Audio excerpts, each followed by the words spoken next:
आपके साथ मैं हूं अनामिका।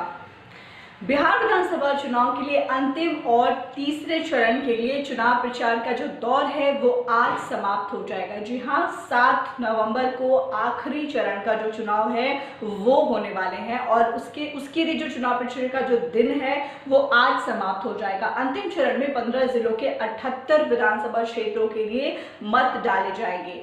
इस चरण के चुनाव में कुल 1208 उम्मीदवार मैदान में हैं और इन सभी सीटों पर 7 नवंबर को मतदान होने हैं। सबसे ज्यादा 28 उम्मीदवार मुजफ्फरपुर विधानसभा क्षेत्र से हैं और सबसे कम 9 उम्मीदवार जो हैं वो जोकीहाट, बहादुरगंज, त्रिवेणीगंज और ढाका विधानसभा सीट पर मुकाबले में हैं। वाल्मीकि नगर लोकसभा सीट के लिए होने वाले उपचुनाव के लिए इसी फेज में वोट डाले जाएंगे। यहाँ की बात करें तो यहाँ पर 7 उम्मीदवार जो हैं वो मैदान में हैं।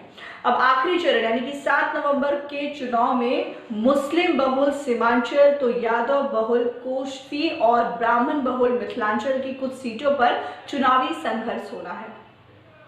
राज्य के 15 जिलों में होने वाले तीसरे चरण के आम चुनाव में पश्चिम चंपारण, पूर्वी चंपारण, सीतामढ़ी, मधुबनी, सुपौल, अररिया, मधेपुरा, पूर्णिया, इसके साथ ही साथ कटिहार, किशनगंज, सहरसा, दरभंगा और वैशाली, मुजफ्फरपुर और समस्तीपुर जो हैं वो शामिल हैं।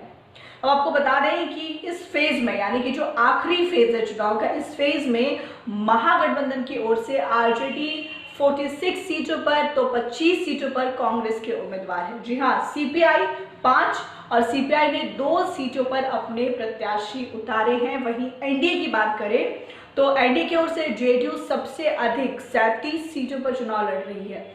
बीजेपी के 35 प्रत्याशी जो हैं वो मैदान में हैं और अगर वीआईपी की बात करें तो वीआईपी की 5 और हम भी 1 सीट पर चुनाव लड़ रही है। इन सब के अलावा असदुद्दीन ओवैसी की एआईएमआईएम ने करीब 2 दर्जन सीटों पर अपने उम्मीदवार उतारे हैं। तो ये जो आखिरी चरण यानी कि 7 नवंबर का जो चुनाव है, जो फेज का चुनाव है वो काफी इंपॉर्टेंट है।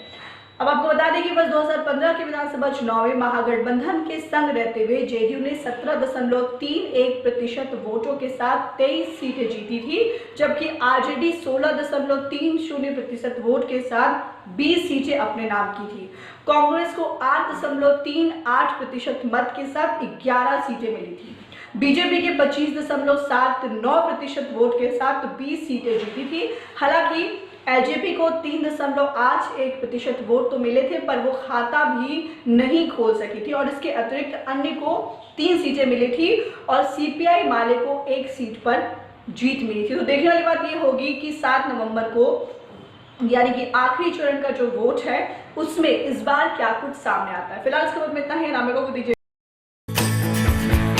उम्मीदों में गाती हर जुबान